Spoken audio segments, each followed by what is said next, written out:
कराची से आपको बता रहे हैं डीआईजी ईस्ट अजफर मेहसर की जानिब से जिला ईस्ट पुलिस को जराइम पेश अनासिर और स्ट्रीट क्रिमिनल्स के खिलाफ कार्रवाइयां तेज करने के सख्त अहकाम मिलते ही पुलिस हरकत में आ गई। एसएसपी जिला कोरंगी हसन सरदार नियाजी का एक्शन।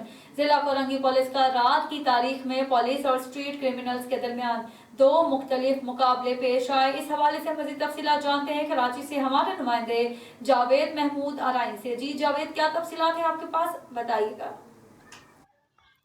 जी बिल्कुल, डीआईजी ईस्ट अजफ्फर मैसर का जिला ईस्ट पुलिस को जराइम पेशा अनासिर अफराद स्ट्रीट क्रिमिनल के खिलाफ कार्रवाइयां तेज करने के सख्त अहकाम मिलते ही पुलिस हरकत में आ गई। एसएसपी जिला कोरंगी हसन सरदार नियाजी की हिदायत पर जिला कोरंगी पुलिस का रात की तारीख में पुलिस और स्ट्रीट क्रिमिनल के दरमियान दो मुख्तलिफ मुकाबले पेश आए। पहला पुलिस मुकाबला थाना जमान टाउन पुलिस का स्ट्रीट क्रिमिनल से फायरिंग का तबादला। फायरिंग के तबादले में एक डाकू हलाक, साथ ही फरार होने में कामयाब हो गया। Zaman town SHO inspector Rao Rafiq का कहना है कि तस्वीर मिल चुकी इंचार्ज एएसआई राव फयाज दौरान पेट्रोलिंग गश्त पर मामूर थे। दो डाकू 100 क्वार्टर मछली मोड़ के करीब शहरी से लूट मार कर रहे थे। मौके पर पुलिस पहुंच गई।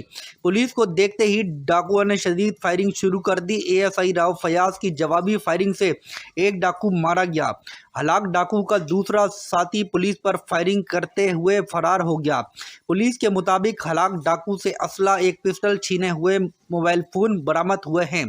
पुलिस के मुताबिक हलाक डाकू की शनाख्त ताहाल ना हो सकी। हलाक डाकू की नाश को जिना अस्पताल मुंतकिल किया जा रहा है। जबकि दूसरा पुलिस मुकाबला थाना सऊदाबाद पुलिस दौरान पेट्रोलिंग गश्त पर मामूर थी। दो डाकू रेलवे लाइन के करीब शहरियों से लूट मार कर रहे थे। मौके पर पेट्रोलिंग पुलिस पहुंच गई। डाकुओं ने पुलिस को देखते ही पुलिस पर फायरिंग शुरू कर दी। पुलिस और डाकुओं के दरमियान फायरिंग के तबादले में एक डाकू जख्मी हालत में गिरफ्तार कर लिया गया और डाकू का साथी पुलिस पर फायरिंग करता हुआ फरार हो गया।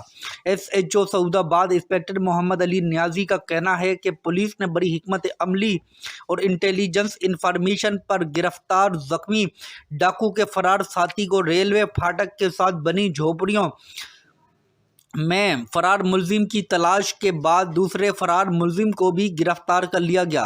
पुलिस के मुताबिक गिरफ्तार डाकुओं से असला, 2 पिस्टल और छीने हुए 17 मोबाइल फ़ोन और 19,000 कैश बरामद की है। पुलिस के मुताबिक गिरफ्तार डाकुओं की शनाख्त जख्मी अब्दुल रहमान और साथी अवेस के नाम से हुई है।